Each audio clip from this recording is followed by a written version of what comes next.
driver took us somewhere else, so we're kind of on fire right now. I would like to start with a quote of Ingrid Monson, one of the big specialists in jazz improvisation and a friend in New York. It said, speaking well about a text as improvising musicians, for improvisation for musicians of jazz and facing the surprises that come along with improvisation. That book is called Saying Something. And she said, when I was writing Saying Something, I was very aware of the contradictory needs of the three publics that I wanted to reach: musicians, listeners, and scholars. I am convinced, or pretty much convinced, that what is most interesting for musicians and listeners is is the least interesting thing for scholars and vice versa.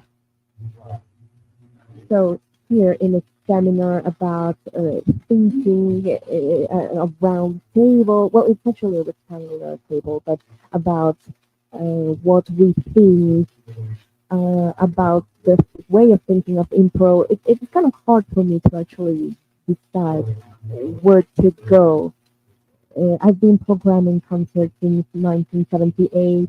I rapidly reached the conclusion that if there's little money, that money needs to go to the musicians, and the rest they will have to find a way.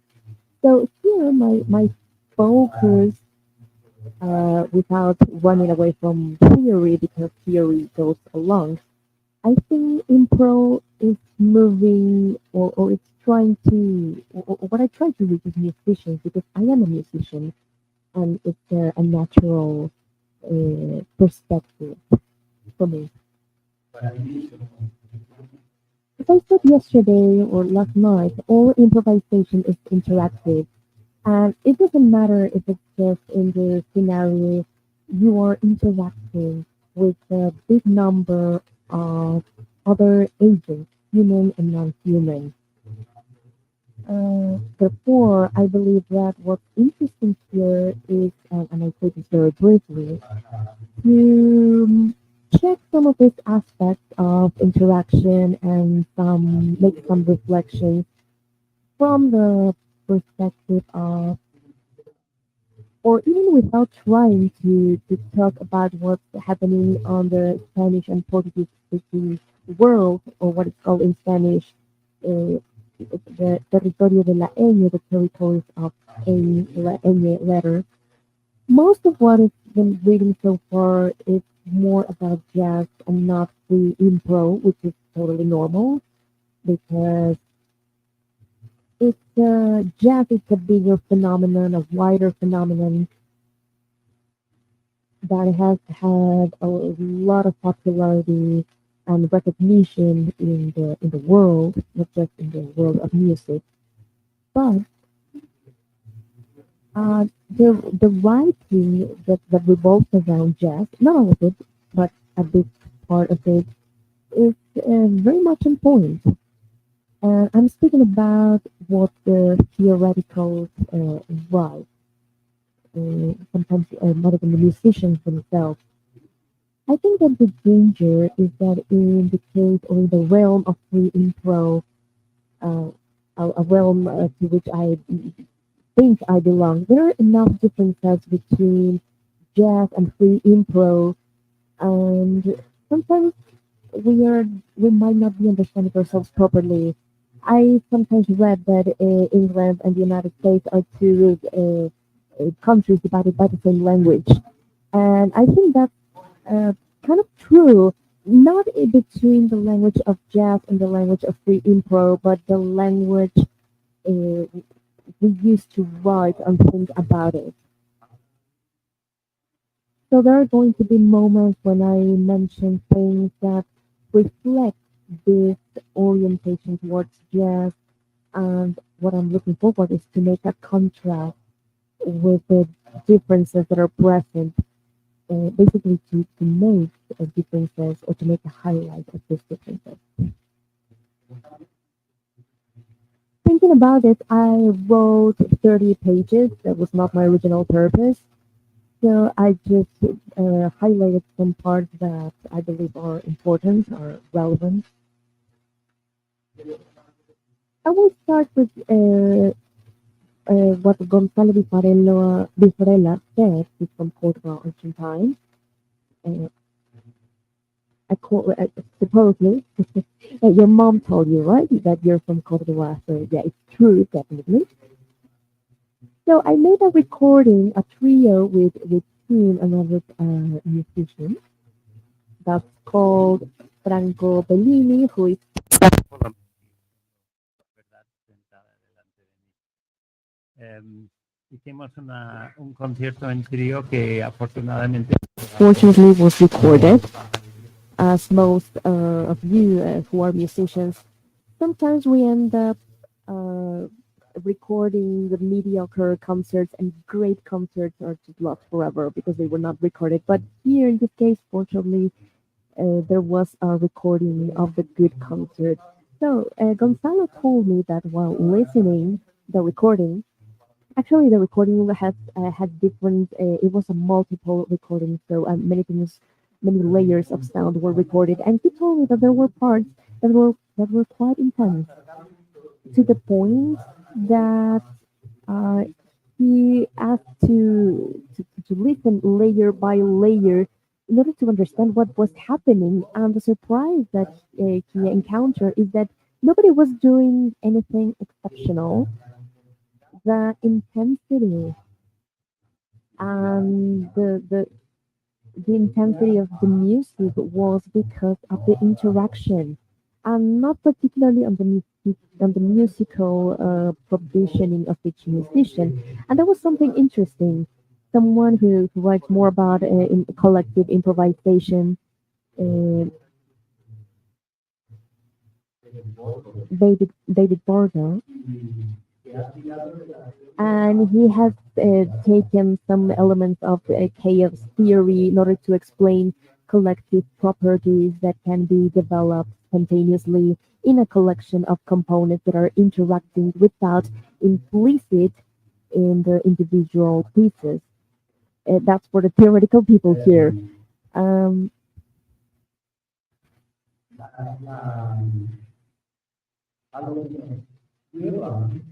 so what this is telling us is how is this interaction that has produced this important moment, this key moment in the development of the piece, of the musical piece. Here we can, I mean, we can choose many directions. We could speak about concepts of form in jazz. I mean, not all of it, but maybe concepts regarding to jazz, concepts regarding free improv, or the predetermined way of doing things, and the organic way, predetermined way of doing things is what leads us to. I mean, we could indicate the standard of jazz as an example. Well, like there's a number of predetermined harmonies, and there's like an idiomatic character to it. There's a rhythmic language, an interval language that is very clear according to the time or according to the election of the improvisers, which is less clear in most part of free jazz, although it's not the case in all the time. But in free improv, there's more uniformity in this case. That the organic form is the idea itself is telling you more or less how it wants to be developed. However, when we talk about interaction among the improvisers or the improvisers, sorry, uh, the musical role, that's an important part. in most part of free jazz, and of course not all free jazz, but in most part, there are some roles that are already assigned, or if not assigned, at least assumed. I don't know if there's someone there assigning roles, but people assume a role, and it's part of what links free jazz to the rest of jazz. A musician does what I don't know. The battery does what the batteries do. The rhythmic section assumes this role of the rhythmic section. The soloist, so to speak, they assume the role of soloist without focusing or without deep diving on what's the interaction among them. If we reach free improv, it's not that those roles are not there. The roles are there, but what is happening is that it's free. I mean, who decides to take that role? I remember a recording in France. I was playing with a percussionist and a trumpetist.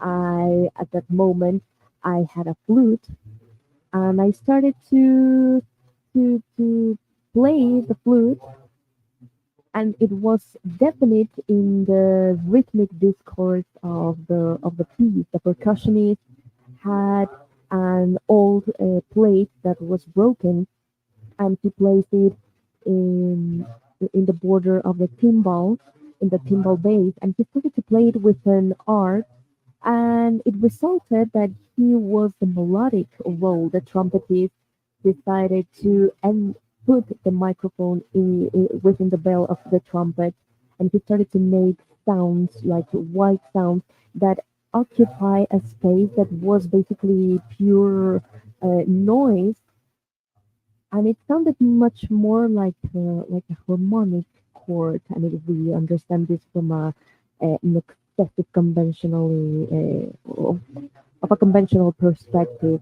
In that piece, I, as a flutist, I was the percussion. The percussionist was the melody, and the trumpetist was the harmony, or at least if we tried, you know. Although we had to ask Martin Solomon if that was actually harmony or not, but that's the roles that we took at this moment. This is something that I wouldn't I wouldn't dare to say. I wouldn't say this in the face of a power. You know, it's not the norm. In any case, it will be an exception. No, I'm not saying this with any other aim, but to describe people what we are doing is not a judge. I'm not trying to be judgmental. It's just trying to show you a different perspective.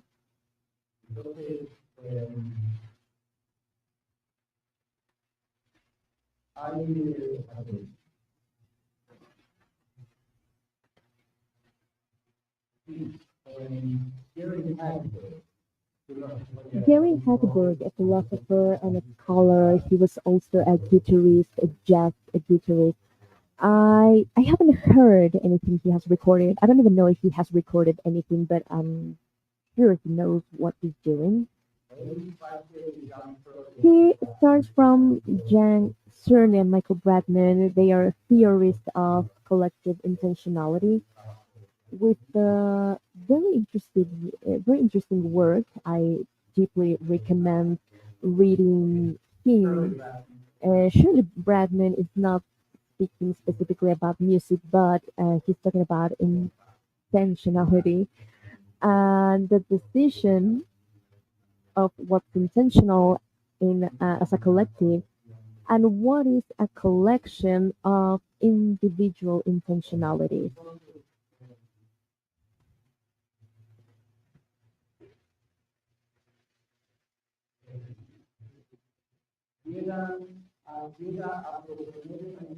So he is reached the point where he proposes an idea, which is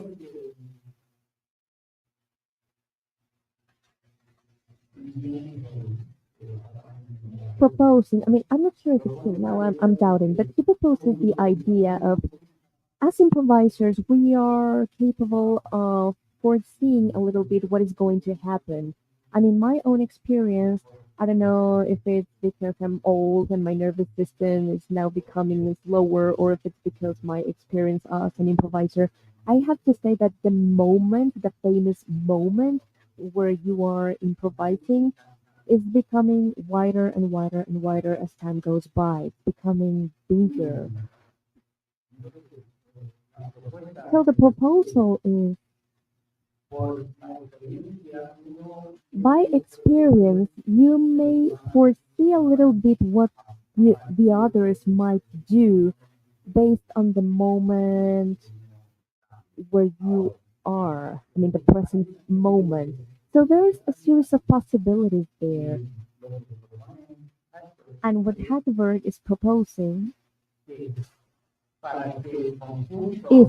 so that the joint group can function correctly. Each of the improvisers, when they are uh, foreseeing what is going to happening, they play as if they have already rehearsed what they are playing, even though they haven't. Let's imagine this for a moment, because I want to talk about Lydia Gern. She's an English philosopher.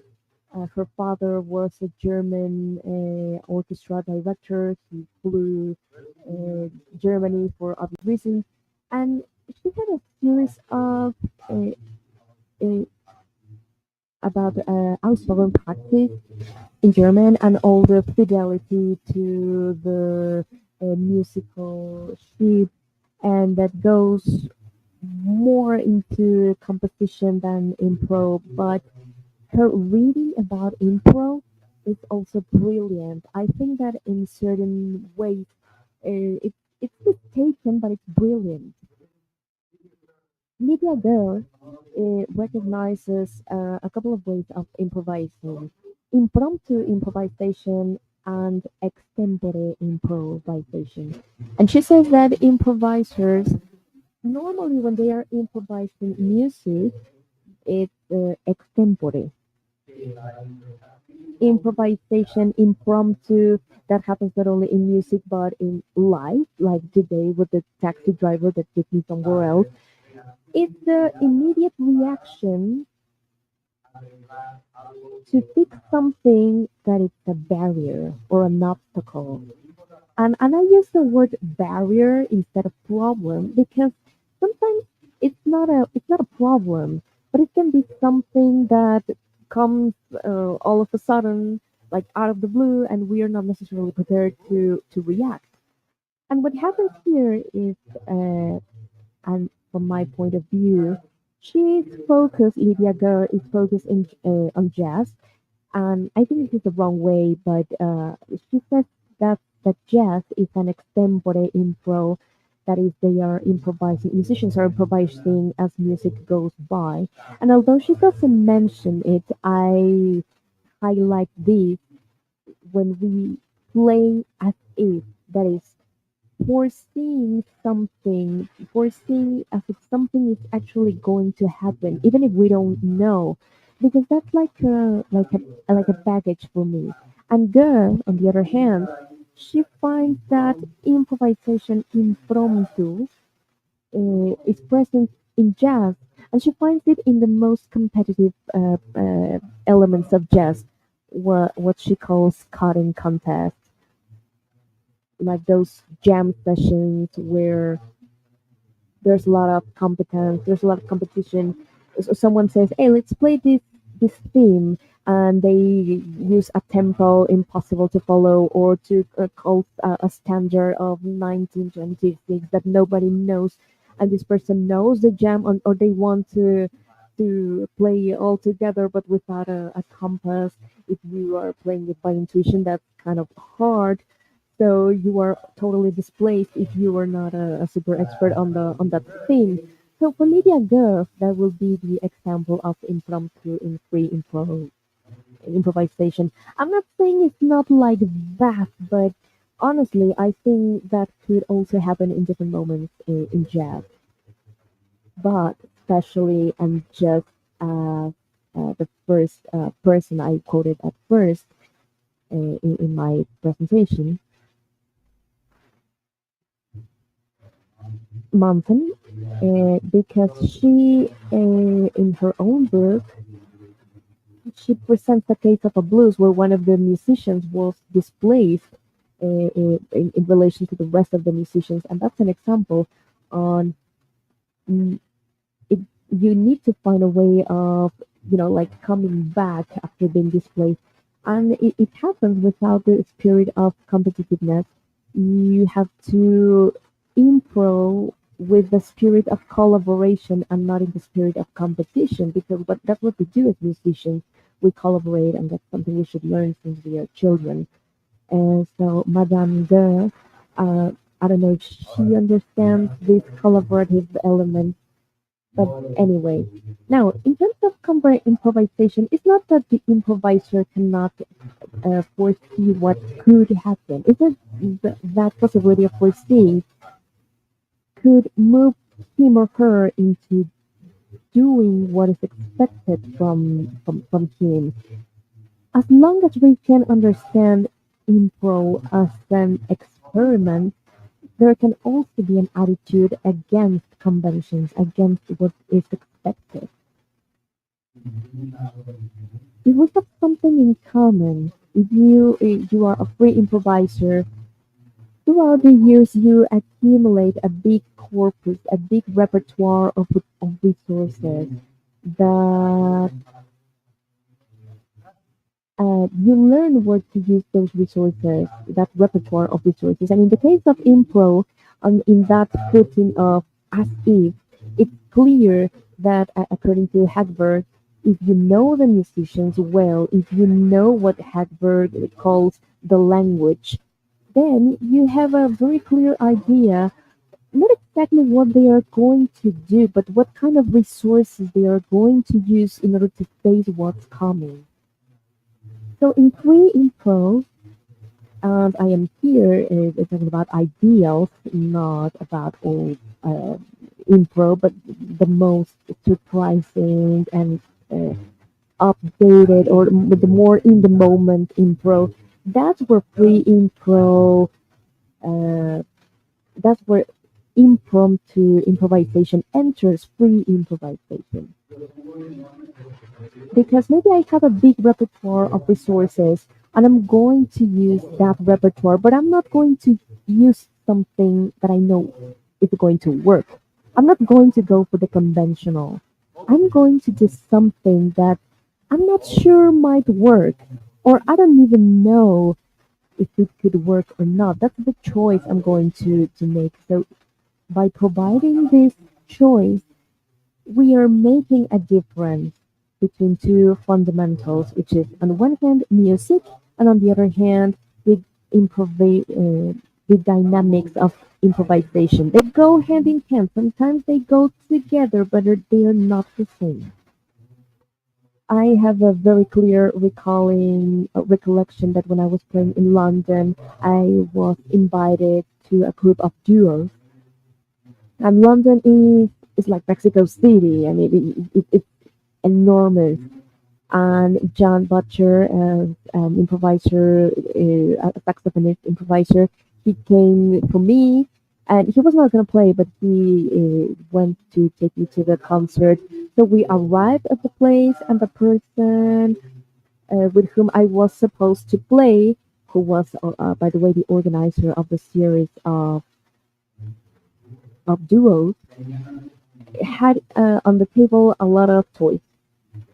So uh, I was like, okay, well, whatever. I mean, I'm not going to play with him as an instrumentist. I'm playing as an improviser, so I didn't mind. Except that his statement was, I was with a low clarinet, and his statement was, okay, you're going to make that sound. Okay, well, I have a toy that makes the same sound, and he took the toy and made the same sound I was doing.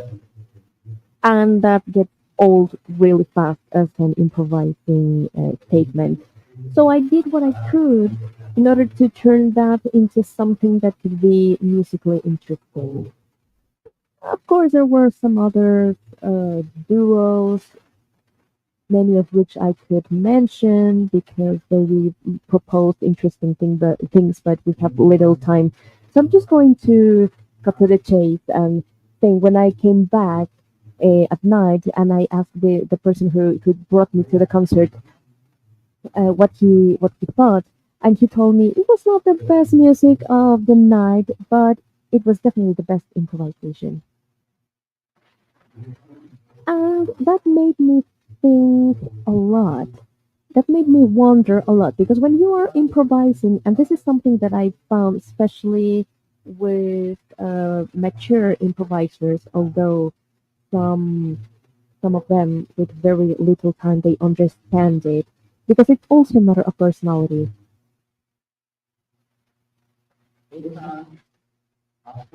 That bet for an improvisation dynamic where where there where there's a relationship with the people.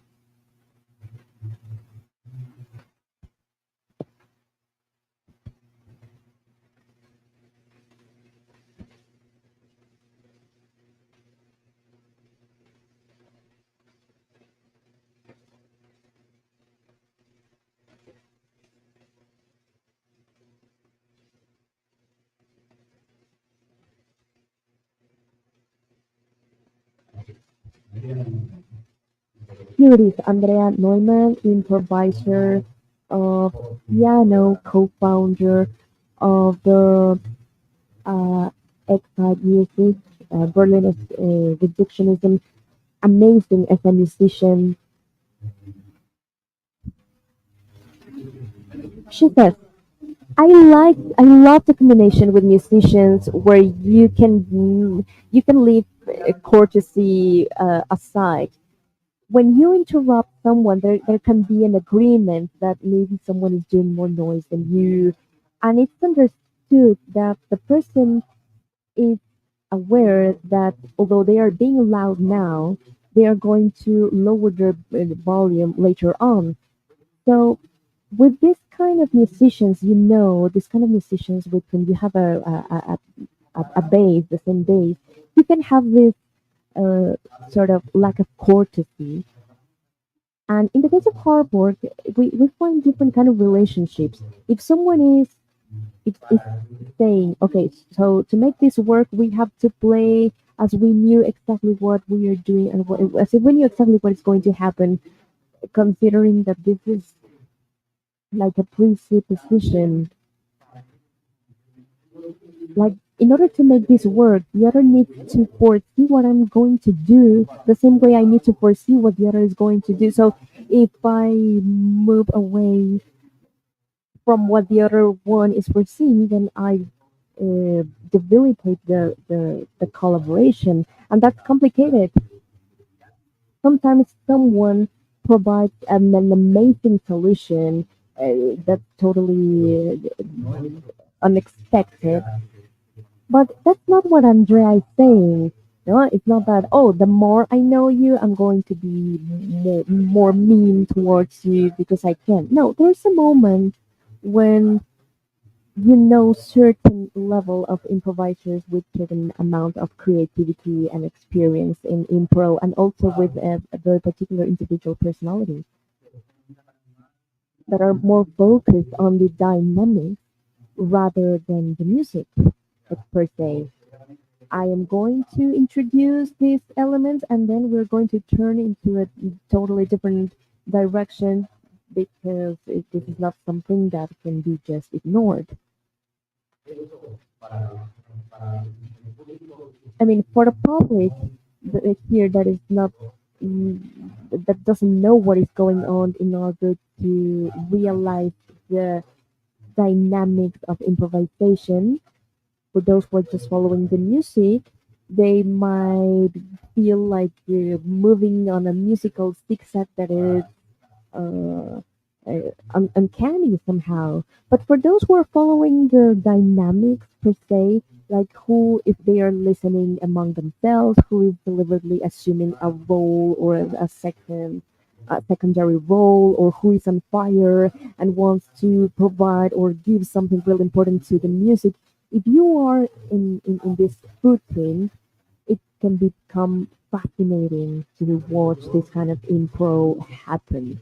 So what I'm proposing from this perspective is not to abandon playing as if, but adding playing with a perspective of what if? What if in this situation I add something? Let's check what will happen. It's there where impro really happens. Not extempore impro, but the other one. The impromptu impro. That's where impromptu impro is happening because you are proposing something that is not to continue the flow. It's actually to continue talking with the same intensity, uh, like what she said. Like, I'm going to be a little mean. I'm going to state something that you are not expecting, and I don't know how it's going to work out, but I'm going to do it anyway. That's where growth happens. And I think that moment is relevant. One thing is that in a given situation, I say, okay, I'm going to state something. This is familiar, it's part of my repertoire. I'm going to play something that is part of my repertoire. I don't know how we're going to make it work. And since I'm along with people who are just as capable as me, or even more capable, which is something I deeply recommend. If you can play with those who know more than you, who play more than you, please do it because you're going to grow as a musician. So it's not just possible to discover how that that musical element will work out. We might reach a point where we might rethink what it means function or what it means that something works. The possibility or the capability of assuming something that's not necessarily a conflict. I think it's more like complexity. Assuming complexity is a way of growing musically. We can go back to Moises and Aaron. I cannot listen it for more than 15 minutes, not because I get bored or because I don't like it. I think that it's so witty that 15 minutes after listening to it, I'm exhausted. It's like, how can you possibly think like that? Uh, I mean, we don't want to break the listeners, but having this wheel, as Andrea is stating, having this wheel. So, well, this idea. How much time do I have left? 6 minutes. Okay.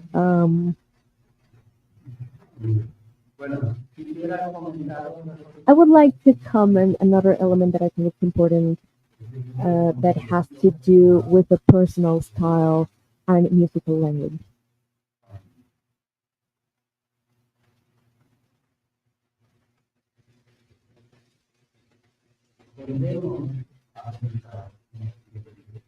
In the West, we tend to think that uh, in terms of individual,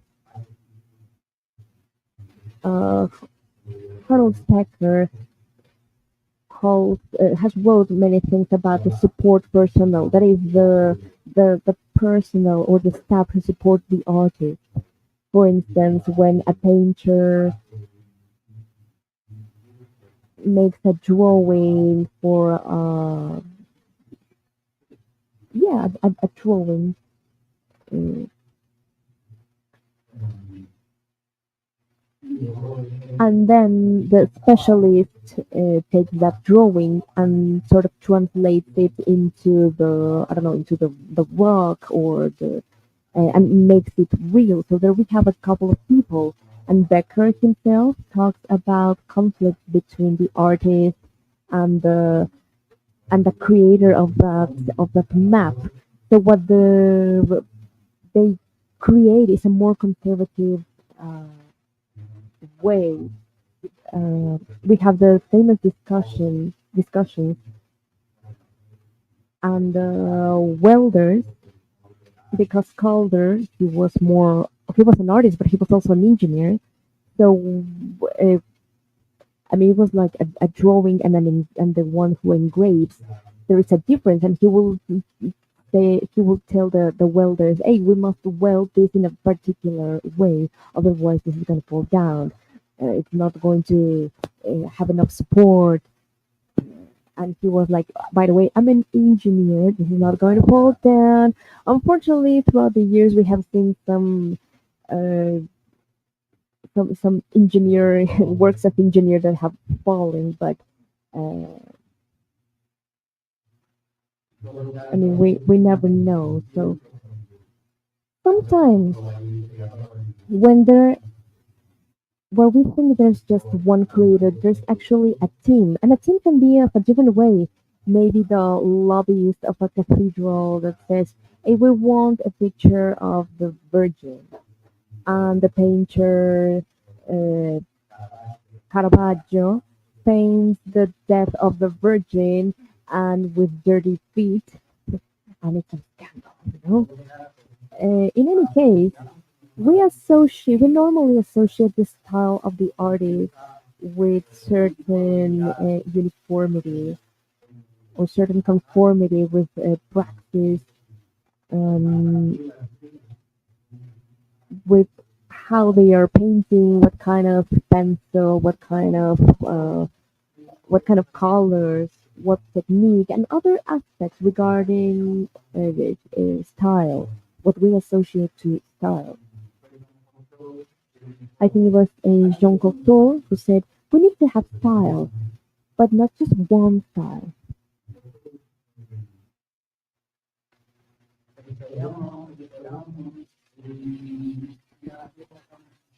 So we expect certain consistency on one piece and the following piece so that we can associate that to a style. Now, when we get to the point of free improv, and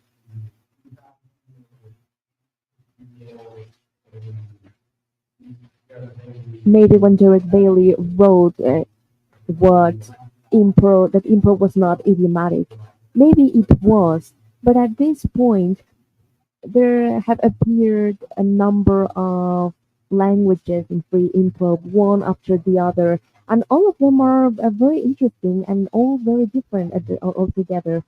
So I'm not going to go there, but here I would say that as a free improviser, and I say this based on my own experience, although I'm not the only one of the things that happens is that you need to develop an elasticity that allows you to create a dialogue in a so that you can have a dialogue in a variety of situations. And I'm not talking just about language, just talking about language per se. I would like to read something about Jan Butcher. He says, "The last time they checked my saxophone soprano, they placed a special coating to make it. So now they are starting to become sticky. Whoever has played or played a flute, or I mean, it makes this weird sound when it's not maintained correctly." And last February, I had a concert with Tashimaro Nakamura, and this is just an example of the language of free improv, which is pure, that comes from Japan, and they started to work in a space where they couldn't play loud, so they developed a language, a soft language that John Butcher found with a saxo soprano and a tenor. So he says, "Music was extremely soft, and after a while, I stopped blowing my instrument, and instead I decided to work with the sound uh, of this piece, Well, they were sticky because of the action of the spring. So previously, during the spring, I was playing with Matthew Chef, a jazzist in the wider sense. So the that sound was a ridiculous contribution, and most of what I played in that duo might not have any sound or might not have had any sense in the quartet with Nakamura. I chose what might appear as a very different focus, but maybe those who were following the scene might have recognized that I was the saxophonist who was present in both concerts. So the content is completely different in both concerts. The interaction maybe less. So this is when we start to understand the dynamics of improv in the sense of what could we, I mean, we would dare to say that Butcher has decided to choose some different material in order to avoid changing what's there. I mean, to say very plainly, if I need to say someone that I like him or her, and this person only speaks in Spanish, I'm going to speak to this person in Spanish. And if I want to tell her or that I love her, and this person speaks French, I have to speak French. The sounds are different, the language is different, the phonemes are different. The message is the same, but the way it's expressed is different. So, to communicate himself in on here. I mean, playing with a group of people who are playing sounds that are not as random, like in the case of Toshimaru Nakamura, they are random, but not that random. And the next week with a pianist of jazz, he cannot choose the same language. But that doesn't mean he stops being himself. That doesn't mean he stops listening his own way. That doesn't mean his imagination has transformed in something else. It doesn't mean he's less or more sensitive to what he's being proposed or what he's being asked by other musicians. And Butcher concludes that anyone who might be following this theme he would have recognized him as the saxophonist. And that will be assuming that the people, that the listeners are recognizing the dynamics of improvisation as their own, even though when the content is the musical content is completely different. I think that there is an interesting point. I would like to mention an example, which is the Preberg uh, disc of Charlie Mendes. There is Eric Dolphy, my hero since I was small, and he makes a solo in one of the pieces where you need to check the back of the disc to understand that it's not Johnny Hodges because he is right on point. And imagine Clifford Brown playing in such a way that he's not using anything of his own language. Would you know it's Clifford Brown? Would you know that that recording that I swear uh, Dolphy has taken something and maybe he became Johnny Hodges by miracle? You don't know it's Dolphy. You don't recognize him at any moment.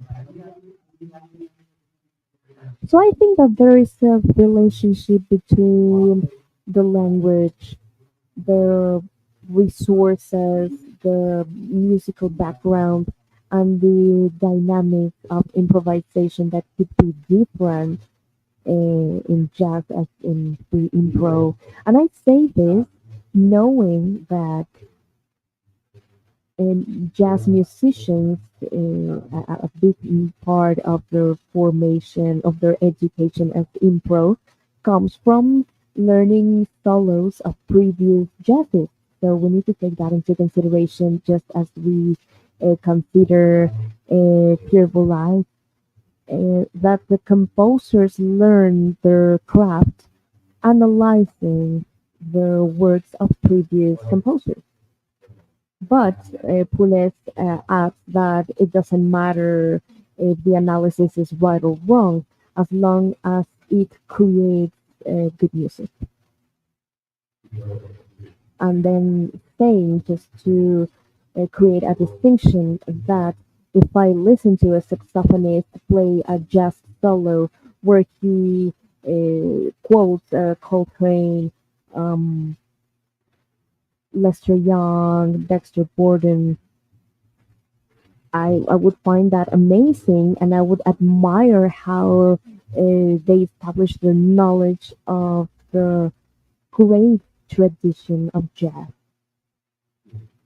If I listen to a saxophonist, a free improviser that it brings about a phrase of one of these great saxophonists, of Evan Parker, for instance, I would say, oh my God, he knows who he is. I mean, he's imitating some other improvisers. So I mean, there's a world of conceptions and evaluations that are can be radically distinctive. What would be the big distinction that both produce an amazing music? For me, the rest would need attention and recognition, but maybe not in a bad way. So I will leave it here.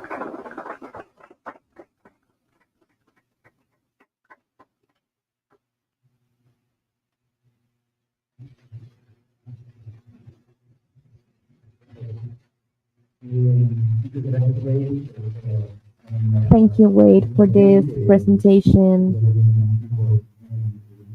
We will have the chance to talk about it later on. I would like to present our second panelist of today, Ajay Heble, who is the director of the Critical Studies Institute of Guelph. Ajay Heble is the founding director of the International Institute of Critical Studies in Improvisation (IICSI) and professor of English in the School of English and Theatre Studies at the University of Guelph in Canada. His research has covered a full range of topics in the arts and humanities and has resulted in 16 books published, numerous articles or chapters, and over 100 graduate students and postdoctoral fellows trained and mentored. He was the founding artistic director of the award-winning World Jazz Festival and Colloquium. He served in that capacity for 23 years, retiring in 2016, and is the founding co-editor of the peer-reviewed journal Critical Studies in Improvisation, et critique improvisation. Well, you can check that in www.criticalimprov.com. Uh, Dr. Hebler was also responsible of bringing new knowledge to Guelph between 2010 and 2013, expanding Guelph Jazz Festival programming into a 24-hour format and extending performances into unexpected places, all in the setting of an all-night community spectacle. He's also the founding artistic director of IT, the Improv Fest, which is now happening here. And he's also an accomplished pianist with a long background as a performer. Sorry, he released his first CD, a live set of improvised music with percussionist Jess Stewart in 2001. He has recorded 3 discs on the Ambiance Magnétique label. He's the recipient of numerous awards, including the most recently 2023 Film Prize in the Humanities category, one of Canada's most prestigious research awards.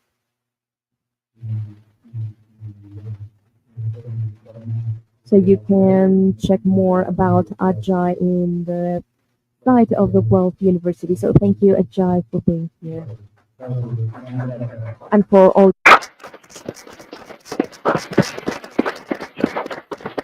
Thank you so much, and thank you to our amazing organizers for putting this incredible event together.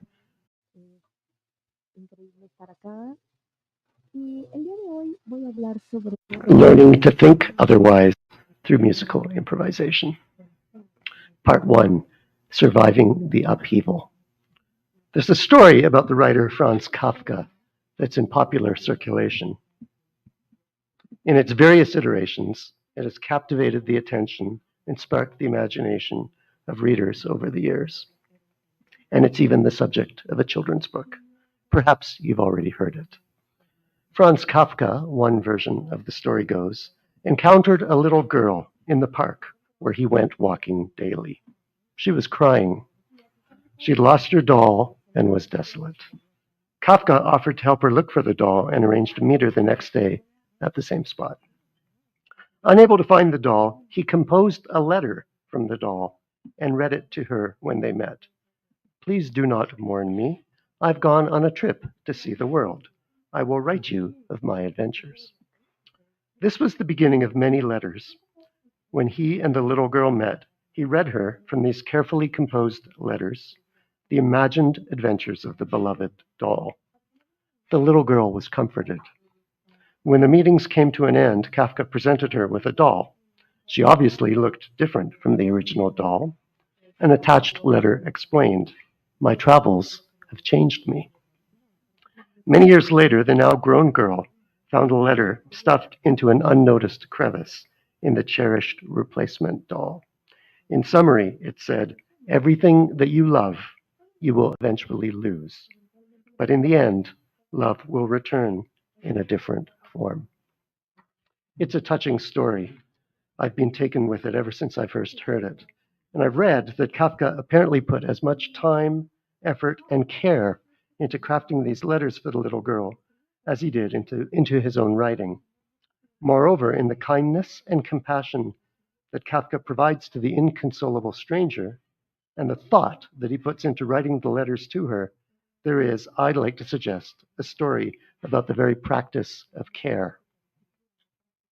I'm thinking about care as it's been described by Christoph van Barrel, Philip Cervera, and Helena Grahan in Stranger Than Kindness, their editorial for the On Care issue of the journal Performance Research. They suggest that care involves, and I'm quoting now, the creation of spaces and ways of belonging, relating to humans and non-humans, and seeking intimacy and a sense of connectedness so that we can survive the upheaval. That's the end of the quote.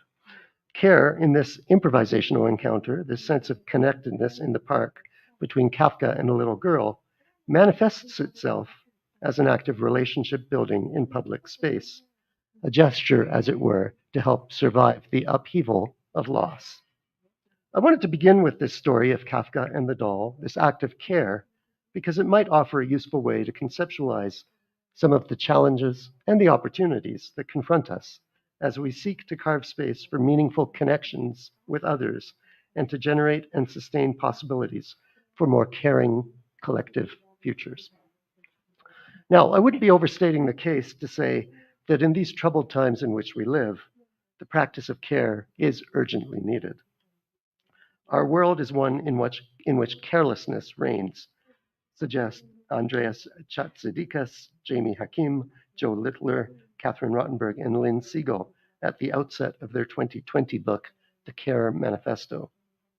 Writing collectively under the name The Care Collective, the authors argue that the crisis of care has become particularly acute over the last 40 years, as governments accepted neoliberal capitalism's near ubiquitous positioning of profit making as the organizing principle of life.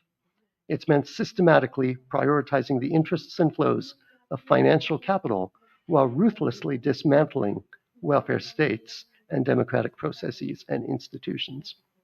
Indeed, I'd suggest that you don't need to look far to see the far reaching and often devastating consequences of this reign of carelessness, whether it's in the rhetoric, actions, and policies of our elected politicians, or in the apathy, disinterest, or denial that seem to characterize the everyday spaces and places where so many of us live and work. Carelessness seems to be pervasive. In such a context, what might it mean for research, performance, and pedagogy to be treated as acts of care? How might we, as teachers, scholars, artists, and activists, create the conditions that would make fulfilling and expansive practices of care more possible? My talk today suggests that to get to a place where we can create such conditions, we might do well to take our cue from the work that improvising musicians do in the world. Improvised music, after all, has, at least in some of its most provocative historical instances, offered us a place for, quote, the creation of spaces and ways of belonging, end quote, a place where a sense of connectedness can be activated, can be enacted. I've argued elsewhere that struggles for social change often take as one of their most salient manifestations an allegiance to forms of artistic expression that can't readily be scripted, predicted, or compelled into orthodoxy. If the social force of improvisation resides, at least in part, in its capacity to liberate us from having to respond to the world with predigested ways of thinking, if it has the salutary effect of productively troubling settled habits of response and judgment, then our success in solving some of the most crucial problems we're facing now and in the future may well depend on our ability to break out of conventional recurrent solution patterns. May well depend, in short, on our ability to think otherwise. In suggesting that musical improvisation can teach us to think otherwise, that it can liberate us from predigested ways of seeing and thinking about the world, I draw inspiration from Daphne Brooks in her magnificent recent book, Liner Notes for the Revolution, which is a book about Black women artists who, as she says, have labored in and through sonic cultures.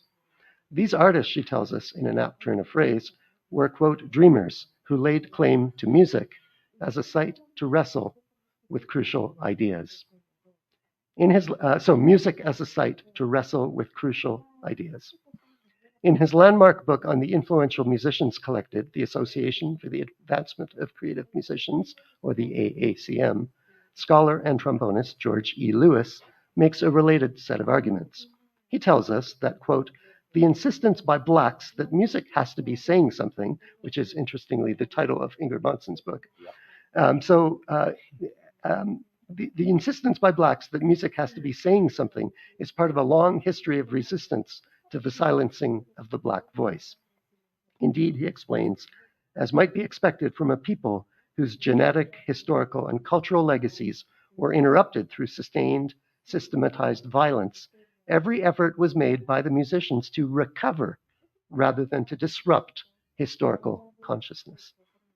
Lewis is writing here specifically about African American experimental musical practices, and in such a context, as I've suggested elsewhere, his reminder that Black musicians felt that music could effectuate the recovery of history itself serves as a vital corrective to some widely held assumptions about improvised forms of music making. Think, for example, about how, in the context of pedagogies, criticism, arts funding, and support structures, improvisation has too often been looked at askance, seen as involving adherence to neither convention nor protocol, as tolerating no system of constraint, as requiring no prior thought, as coming out of nowhere, simply being made up on the spot. And think about the fact that in Lewis's words, and I quote, improvisative discourses disclose the extent to which musicians have a vital stake in the ongoing dialogue concerning the future of our planet. Music, he says, becomes a necessity for existence rather than merely a pleasant way to pass time. So, a necessity for existence, the recovery of history, the future of our planet. I admit that these are momentous claims, but I put them on the table here because here, not only because they signal a profound shift in assumptions that are often promulgated about improvised music. In other words, improvisation has a history, Lewis is telling us. It doesn't just come out of nowhere. But also because they offer an important commentary on how musical practices in which improvisation figures prominently are indeed social practices. And much of my work over the years has been focused on looking at musical and other forms of artistic improvisation as a model of social practice. They point, moreover, to what's at stake culturally, socially, institutionally in a music that so many narratives of jazz history would have us summarily dismiss as inconsequential, elitist, eccentric, or even incomprehensible. One of the most enduring lessons in George Lewis's work is, as I've written elsewhere, precisely this, particularly for music makers whose explorations question settled habits of response and judgment. Improvised music has the potential to inform and transform contemporary cultural thought. Part 2, Sounding History, Sounding Futurity. Let me return for a moment to Lewis's point about improvisation's role in sounding both history and futurity. Some sense of that role became particularly evident to me through the work that I did for 23 years as the founding artistic director of the Guelph Jazz Festival. I believe that we have a lot to learn from the work that music festivals, and I would suggest particularly festivals of improvised music, can do in the world. During my 23-year stint from 1994 to 2016 as the founding director of the Jazz Festival, a festival devoted to experimental jazz and creative improvised music, I had the opportunity to reflect deeply on the ways in which institutional frameworks shape not only what we listen to and how and where we listen, but also the very ways in which we negotiate and construct meaning. Meaning, for example, about active histories and about other possible futures. And I'll just put in a plug for a book that my colleague Eric Fillion and I are working on the work that music festivals do in the world. And the subtitle is around active histories and possible futures. The work I've done over the years as a festival organizer has prompted me to ask important questions, such as who has the institutional power to determine what counts as knowledge, what counts as history, what counts as music, and what gets disqualified as noise, perhaps. In what ways is that power connected to broader structures of social control? And how might curatorial practices shape thought? How might they fuel the creation of spaces and places of connection, possibility, and care? In asking such questions, I intend a certain indebtedness via the work of the Brazilian educator Paulo Freire and others to the principle of demythologizing, the need, that is, to put critical pressure on some of the assumptions, languages, histories, and narratives that too frequently get promulgated by dominant pedagogical practices, orthodox models of thought, and institutional frameworks. But alongside offering those kinds of critical prompts, festivals of improvised music, I suggest, can also provide an important testing ground for alternative ways of thinking, for alternative ways of being in the world. Now, given that there is a long and illustrious history of creative practitioners who have used the practices of improvisation and collaboration to sound off against fixed systems of thought and oppression, to enact their own relations of care, it's perhaps no surprise that festivals whose mandate involves the curation of creative improvised music are often explicit in articulating their broader social commitments. About the Guelph Jazz Festival, for example, I long said, it's about the music, of course, but it's about so much more than that. For me, the festival was about reinvigorating public life with the spirit of dialogue and community. In a recent short video, the cultural theorist and poet Fred Moten makes a related point specifically about the Vision Festival, New York's preeminent celebration of free jazz and creative improvised music. The music, says Moten, continues to give us an example of how we ought to be. And at the Vision Festival, he continues, people can come together under the protection and by way of the inspiration of this music. And the music has an ethics that's already embedded in its own production. He says, it becomes a lesson for us about how to live together. Moten's comments put me in mind of an important claim made by the cultural studies scholar ENG. She suggests, and I quote, that one of the most urgent predicaments of our time can be described in deceptively simple terms. How are we to live together in this century?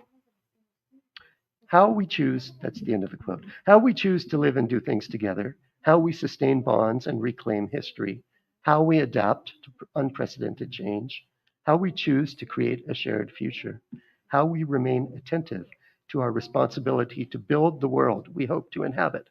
The argument I want to share with you today is that improvised music can be a powerful site for sounding such questions about how. And at a time when there's increasing pressure to conform to the narratives promulgated by dominant knowledge producing elites, and when entrenched positions and settled ways of thinking crowd out alternative visions and opportunities for change, these are, it seems to me, no small matters.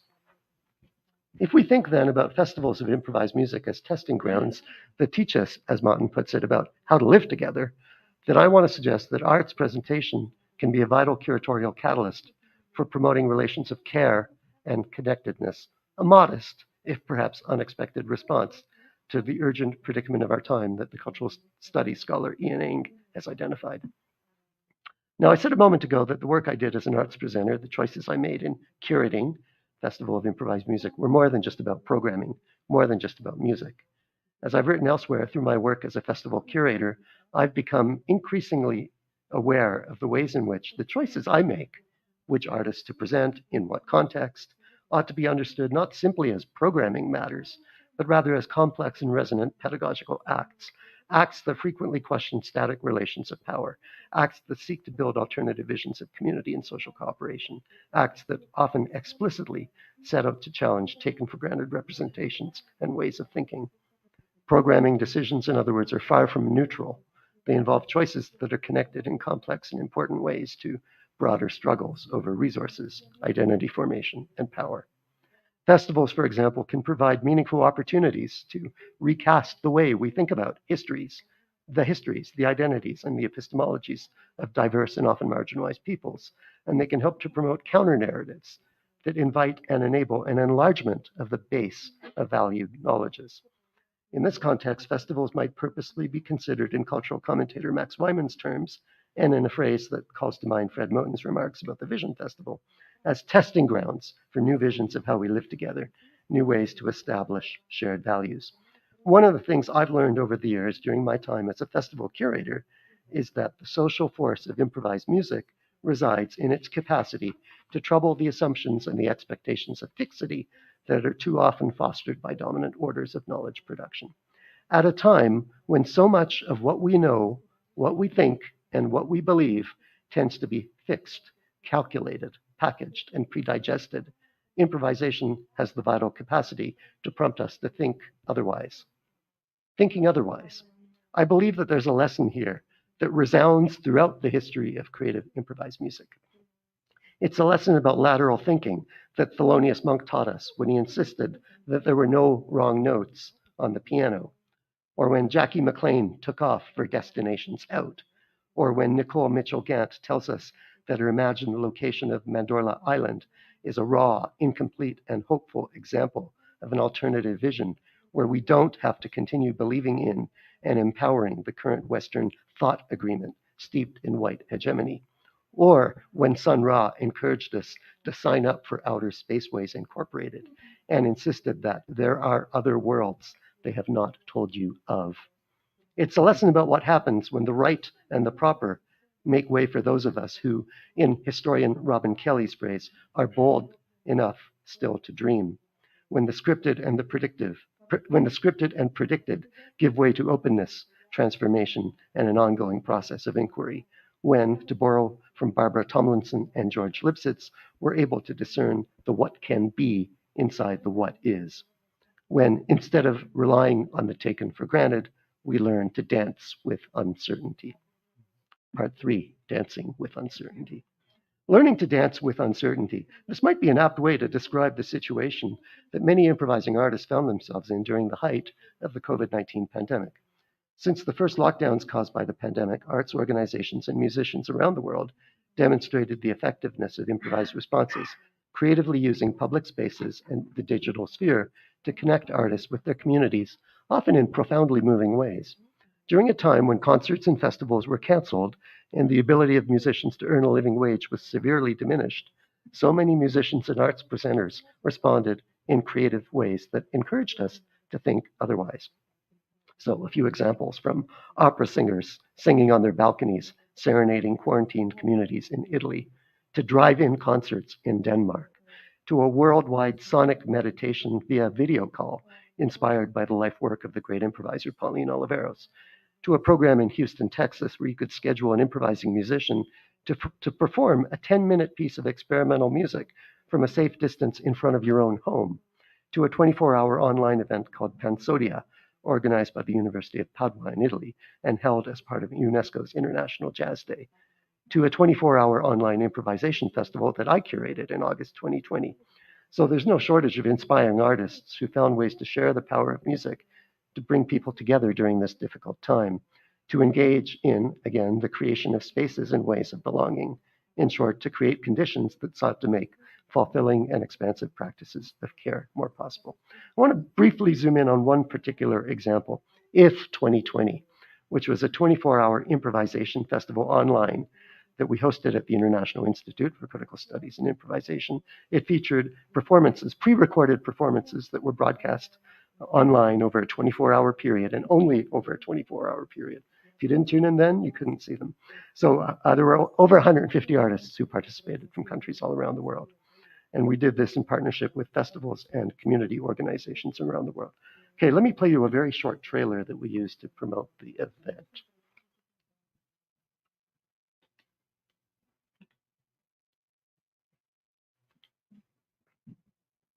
Hey, have you been?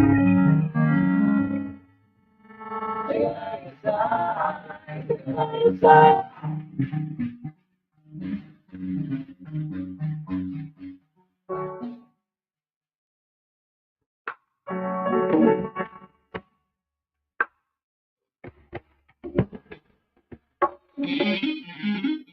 I were a dog, a bird, the wind, a tree, a fish, if I were a woman.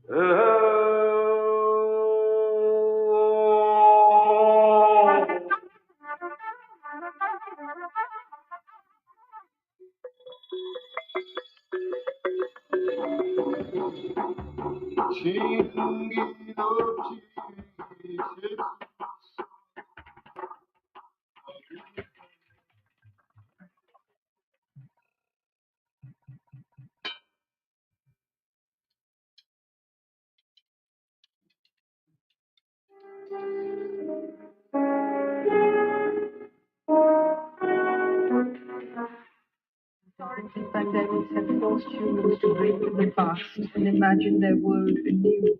This one is no different. It's a portal, a gateway between one world and the next. So that was just a short trailer that we used to promote IF 2020, the first edition of our improvised music festival.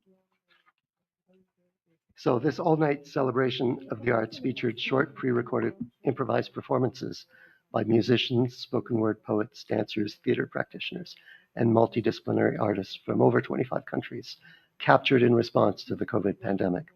While in-person arts festivals were being canceled, IF 2020 offered a compelling alternative for people to come together and find solace and inspiration through art. What we learned from the festival was a lesson not only about creativity and resilience, but also about how improvisational artists can thrive using whatever materials they have at their disposal, adapting artistically to the environments and circumstances in which they find themselves. We also learned about the role that improvisational practices can play in modeling alternative ways of being together and collaborating in community, even while we remain apart. What we saw was how individuals and communities adapted to unprecedented situations, how they built new ways of communicating with, caring for, and relating to one another, how they used improvisation to think otherwise, or to draw from the words of author and activist Arundhati Roy from a now off-quoted article published shortly after the World Health Organization's declaration of COVID-19 as a pandemic, to imagine the world anew. Dancing with uncertainty, imagining the world anew, learning to think otherwise. The COVID-19 emergency has shown us that the ability to improvise, to respond and adapt to unforeseen circumstances, perhaps has never been more important. One of the central arguments throughout the work I've been doing with my institute, IC, is that musical improvisation is more than only a form of artistic practice. Indeed, I believe it has much to teach us about social and societal improvisation, about the ways in which we listen to and interact with one another across various forms of difference in various contexts and situations. Improvisation, in short, offers vital strategies for managing and responding to change, for learning to think otherwise. So, what are we to do with this knowledge? Where, to invoke the title of Martin Luther King Jr.'s 1967 book, where will we go from here?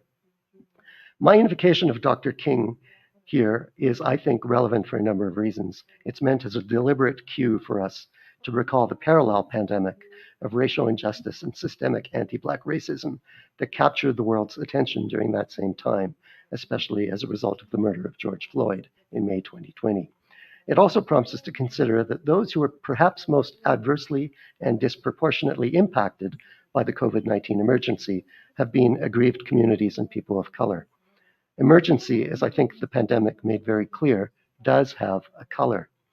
In such a context, it's perhaps worth recalling that improvisation, at least in music, might also be said to have a color.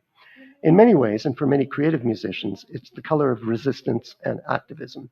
Think of the long, important, and illustrious history of improvisation in the context of aggrieved peoples, in particular of African American jazz artists, sounding off against systems of fixity and oppression. Think of these artists who were able to use the resources at hand in the arenas that were open to them in order to make something positive transpire, to create something new that wouldn't have been possible otherwise. Artists who, to use the familiar adage, made a way out of no way. Improvisation for these African American artists, and recalling the comments I quoted earlier from George Lewis, was an expression both of unspoken, erased, or whitewashed Black histories and of unwritten, unscripted futures. It was part of Black music's resistance to capture and fixity, part of a refusal to give in to the kind of culture of acquiescence or non-participation that resigns itself to the way things are, because, or so we're too often told, no other future is possible. Well, in the context of African American creative practice, I believe that improvisation has long taught us that another way of thinking is possible. Part 4, the last part, making something happen. Where then do we go from here? Think back to one of the questions I raised at the outset. How might we, as teachers, scholars, artists, and activists, create the conditions that would make fulfilling and expansive practices of care more possible? As I reflect on my work with improvisation, and in particular with the festivals I've curated, I've come to realize a perhaps obvious, if underappreciated point.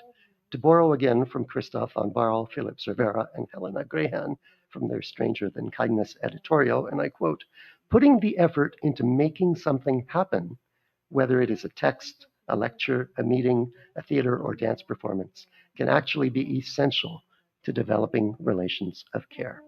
End quote. If, as artists, teachers, activists, and researchers, we aim not simply to transmit conventional models of academic knowledge and ways of thinking via what Paulo Freire famously called the banking method of pedagogy, but instead to make something happen, we will perforce reach new audiences, invite broader forms of public participation and critical inquiry, generate new relations of care, prompt new ways of thinking. I've tried to carry many of these same principles, these sound practices about making something happen, reaching new audiences, generating relations of care, prompting new ways of thinking into my life work.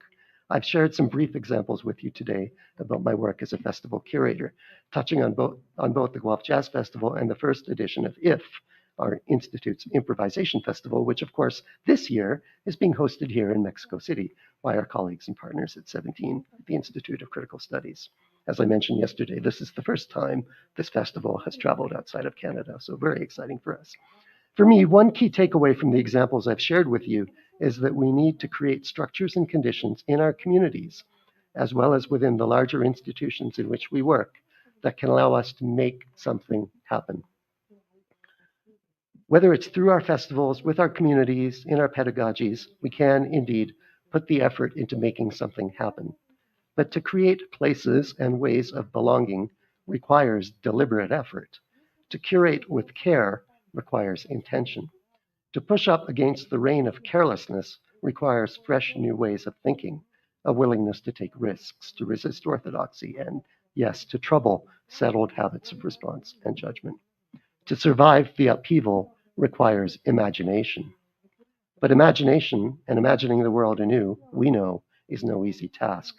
It's not always comfortable to let go of what we know and what we expect, to abandon the tried and the true, or to trade the pleasures of certitude and fixity for the surprises that may come from ways of knowing, ways of being, ways of thinking, and ways of relating that can't readily be accommodated within received frameworks of assumption.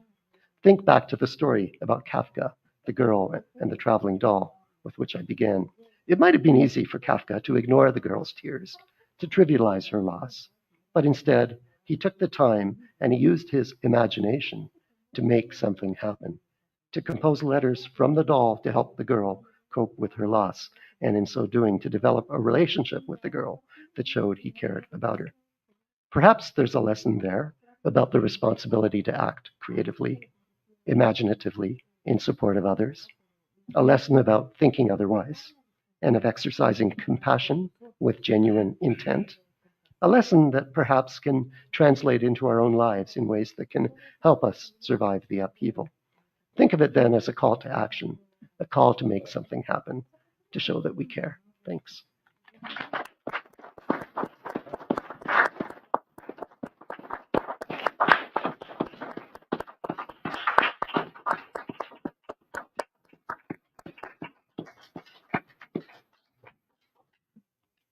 Thank you, Ajay, for this wonderful presentation and for these touching and inspiring and stimulating words.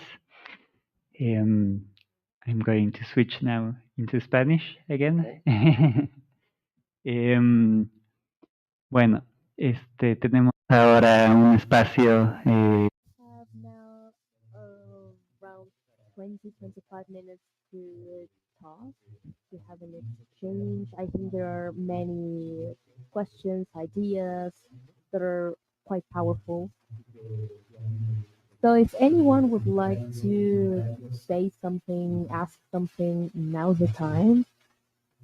I think we have a waiting over here. Es para Ajay.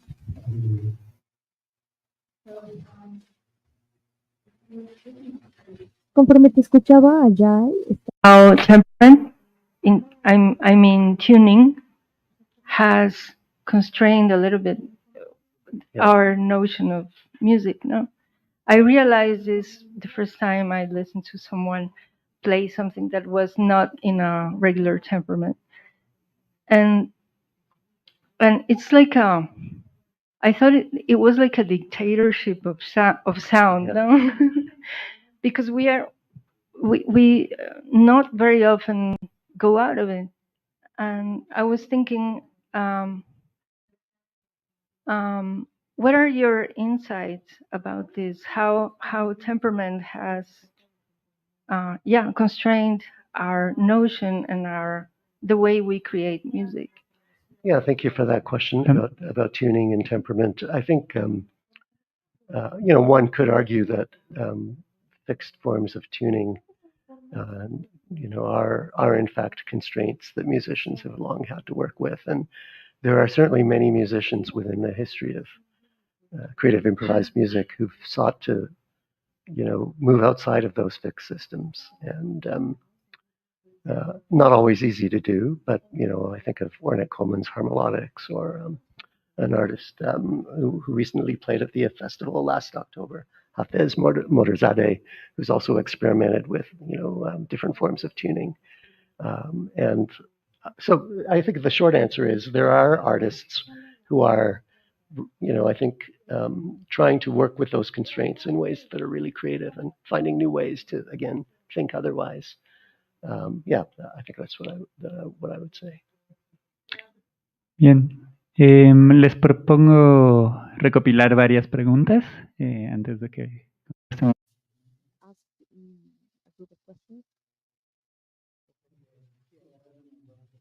Like maybe picking 3 or 4 questions and then give the floor to the panelists. Bueno, primero quería agradecer for this very interesting discussion and put your papers in conversation a little bit. What is the work that improvisation needs to do, or our field of improvisation studies needs to do, to get beyond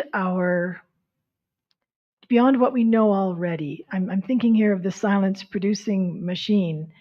And the two figures in your talks that I'm thinking of are the man with his toys who picked up the toy that he thought he could best interact with you, and in some way from your own taste and desires in the performance failed.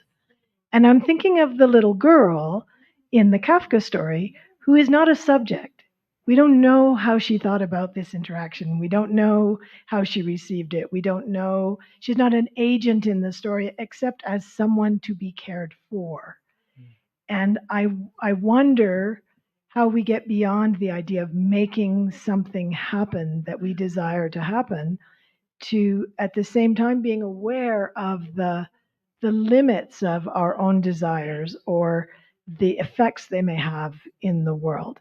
So it's a complicated question, right? Because I'm with you all the way, but I cannot help but think about the silenced others in the improvisation.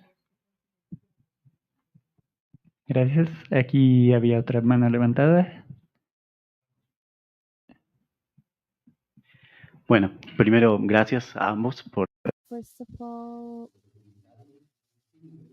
all, thanks both of you for your comments. And this is maybe a little bit more for Wade, but it's for both of you. Wade, I remember what you were mentioning on your presentation about the interaction forms, and I was wondering a couple of things. First, what you were mentioning of seeing what is happening and this concept of Matthias Rosalot as doing without knowing what is happening in the future, which is a very interesting element. And also about language of history of this saxophonist that changes the language, so to speak, but it's the same person. And I think I wonder because my main interest is not music but the dynamics of improvisation, because that's where the social occasion and the link of improvisation as politics. I was wondering if this language thing is not related to a code with the possibility of maybe not being the same person with a different language, or at least in my case, maybe I can stop being myself. And in the middle of this story of Gonzalo who kept playing, and the girl, it was not the girl, it was the interaction. We know that impro is not ex nihilo. We have a background, we have a previous knowledge. In that dynamic, is there a possibility of finding something new through politics of relationships, politics of gestures?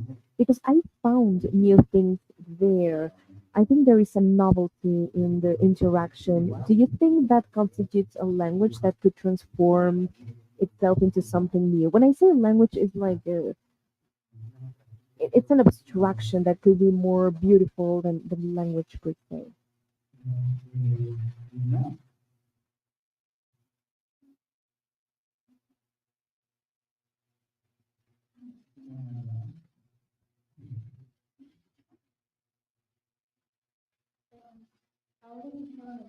Now that you were talking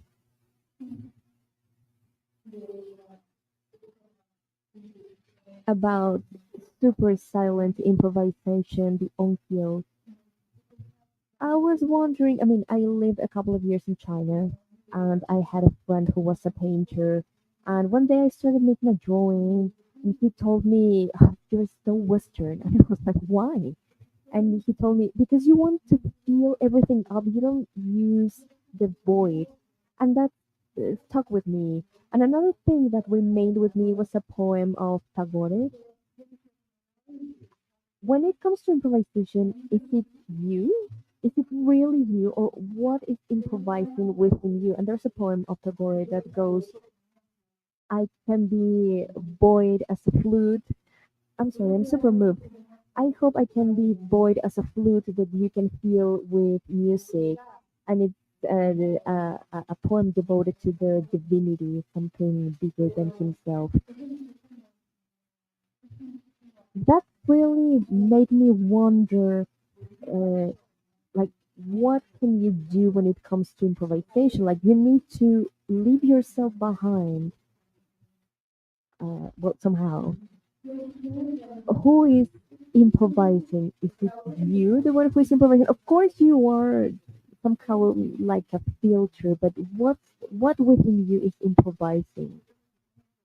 I think that becomes interesting when it becomes interesting when something bigger than you enters and comes at play. What would be that? What do you think about it?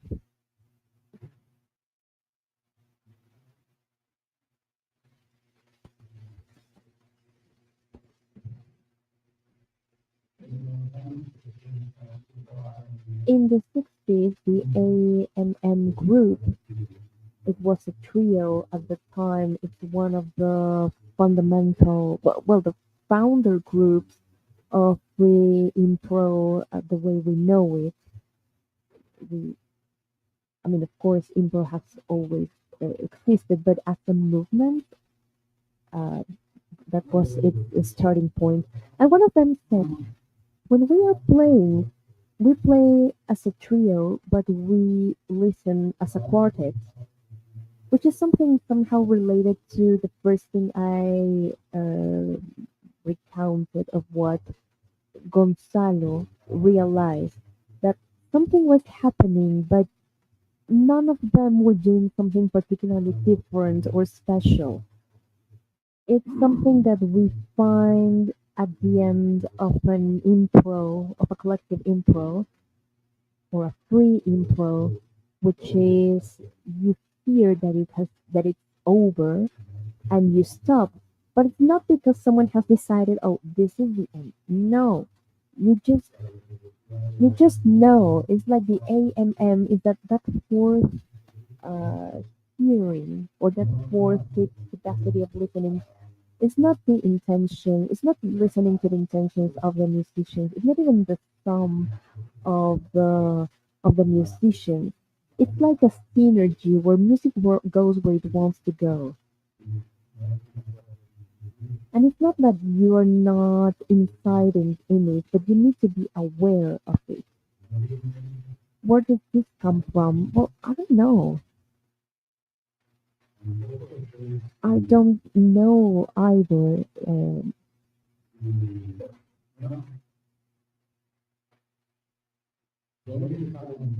Like, where's the intention? Both in the direction of music itself, but also regarding the density or non-density of the speech or the discourse.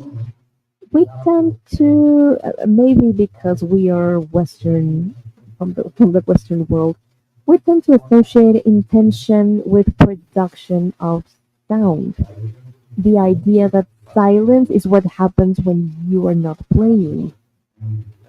But when you start to work a little bit more seriously, you realize that you are playing the silence just as you play the sound. And when the Berlin reductionism, I remember playing. I remember I was playing with the founders in Berlin. Michael Reinkel, that it's the guitarist. He had a guitar on the table, and he had a piece of something that was for scratch. It was not. I don't know what it was, but in any case, at some point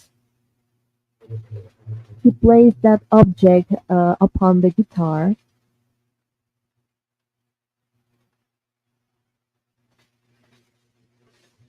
and started to scratch like that. I mean, that sound was okay with me, but this was understanding that it was not the end of the sound. It was the attack of silence that was playing itself with the same intention, with the same power as sound. He was playing silence just as he was playing sound.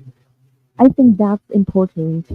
Because if we understand silence as what you do when you're not playing, or like what you do when you're not playing, then you are unlinking that silence from the person. And that lack of relationship weakens music because it creates holes. On the other hand, if we understand what I believe is, I mean, from the idea of ma, Japanese, is that silence is there with the same intensity as sound because it constitutes a reality or a composed reality that brings together sound and silence. That on that point. Now regarding uh, tuning and the temperament, I would recommend maybe well regarding that and regarding improv, the writing of Maki Talamus. Maki, in a very recent book, I can recall the name of the book, but from music to sound. Okay, yeah, from music to sound.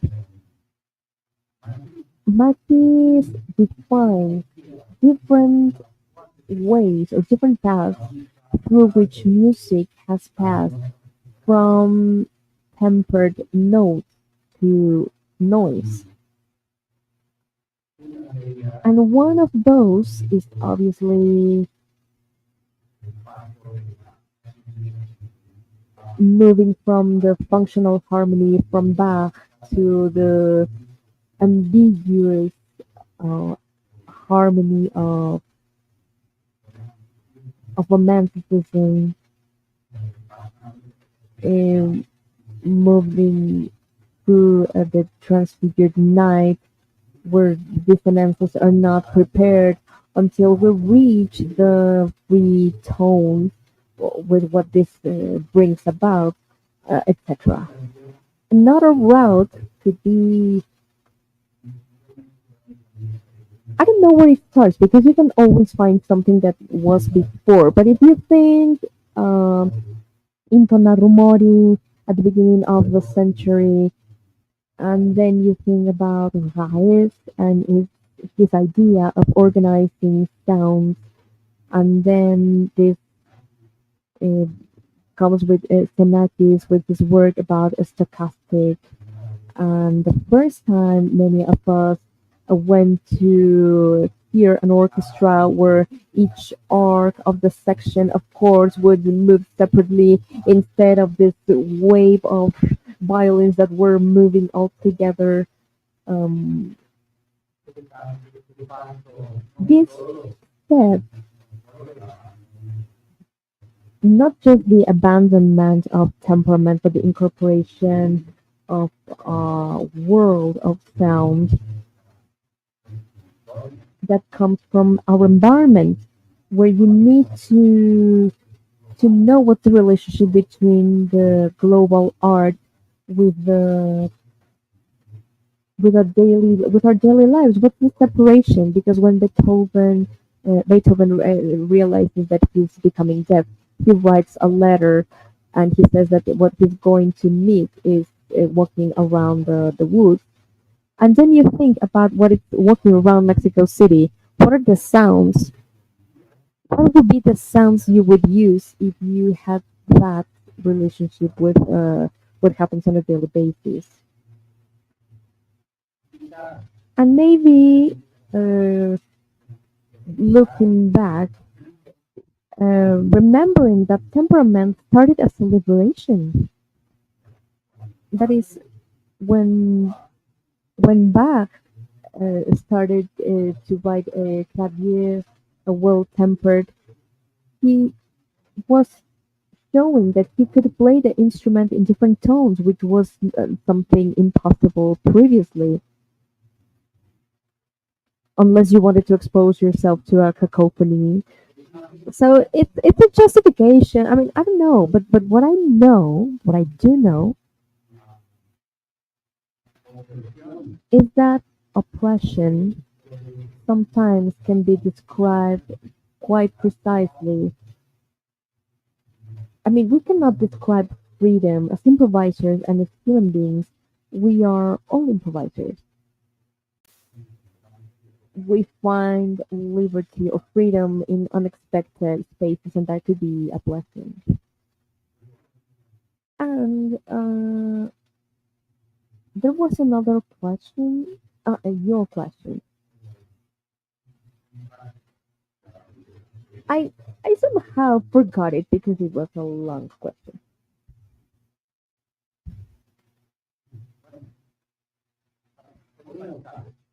Well, according to the scale, I think that we all improvise. We have all been improvising freely, and I make this distinction because there are things that you can allow yourself, and even if it's not interesting for you, when the way is open. Yes, there is a form. There is a previous and more defined form, which is a thing, a problem somehow. We all were in that trap that we are improvising, and all of a sudden something that we have never played before. And that's not the trap. The trap is that you notice, you make a highlight, like, wow. And all of a sudden, you are no longer in the flow of the music. You are on that amazing sound that you just discovered and makes you so happy, and you want to explore that sound. And in the meanwhile, the rest of the group is trying to maintain a musicality. So yeah, that happens, which is not exactly what I was talking about discovering, or how something discovering how something might work. It's rethinking what we understand as a coherence of the speech, so to speak. But there was something else. You were asking something else. You don't remember either. Okay, amazing. Okay. There was another intervention, I think. The woman that was there on the window. Yeah, Ellen. Thank you for that, Ellen. I mean, it's a big question, and it's hard to answer in 5 minutes. Like, what is the future of the field? Where does the field need to go? Right? Where do we go from here? Again, to quote Dr. King, I think for me, part of my sense, because this is a question I've grappled with in the various grants I've been writing for the next phase of our work, as I think you know, and for me, so just to provide a bit of history, and we'll talk about this in a panel, I think tomorrow. But the first grant that we received was one called the MCRI, the Major Collaborative Research Initiatives Grant, and with that grant, we set out to establish the field of inquiry, critical studies, and improvisation. So at the end of the grant, we had a journal, we had a book series, we had trained hundreds of graduate students and many postdoctoral fellows, some of whom were now getting jobs in this field. We had partners, relationships with partners doing projects around the world. So that was stage one. And then the second grant, which is a multi-year partnership grant, the goal was, now that we've established the field, it's to formalize it and institutionalize it, to get it recognized. So with the second grant, I think we were quite successful. We established our institute. We established a brand new graduate program, and we have a brand new building. We received funding for a multi-million-dollar space called Improv Lab. So those were all part of the infrastructure that we wanted to build to institutionalize and formalize this field of study. Now we're in the third phase, and maybe, Ellen, that's kind of what we're thinking about, right? Where does the field go from here? And I think, one short answer, there will be many, because the team is made up of, 80 people and 60 partners. But I think one thing that seems to be common for many people is that we need to think about improvisation not solely as something that happens in the arts and in performance, but thinking about the role that improvisation plays for scientists, engineers, and if you look at the makeup of the current team, there are people from various disciplines and discourses that have moved beyond the arts alone. So that would be a really short response, but again, that's a big question to talk about. The other part of your question was about silence, and listening for silence. Absolutely. I think that needs to be part of the ongoing conversation. I think it is part of the ongoing conversation. I mean, it was certainly a lesson that Miles Davis taught us many years ago, right? We need to listen for the silences in the music. But who's left out? It's often a question in improvisation, right? So even people like Ingrid Munson have people have written about this issue. So I think it's an ongoing question. There's no easy answer. I'm not entirely convinced that the girl in the Kafka story was not an agent. She was consoled by the letters that she received. We're told there are various iterations of the story. I just quoted one. And we actually don't even know if it's true, right? Like, this is the thing, right? I mean, it's circulating in various places. I think it's true, but we don't know for sure. So, yeah, I think listening for silence, absolutely. That's got to be part of the, where the field goes from here. So just some thoughts. Muchas gracias. Creo que quedan muchas preguntas, muchos temas por discutir, vinculados obviamente con la pregunta por la posibilidad, por las implicaciones ontológicas que tiene la improvisación, así como sus implicaciones políticas, ¿no? Esta cuestión del tiempo ensanchado, como decía Wade, creo que también nos puede llevar a muchísimas discusiones. Nos invito a So I invite you to remain in this interactive, collaborative spirit in this conversation after this panel is finished. So we're going to close in improvisation, which is in the middle as an interruption. Just before going out, I would like to make a petition on behalf of the technical team that is being here at the very hour of the starting of the activities, because we have to connect and move a lot of equipment here. So we need you to be on time to make everything work. And so, yeah, we need to make the setup. So in order to make the setup work at time is vital. And that's it. We are closing this panel. Thank you so much for your participation.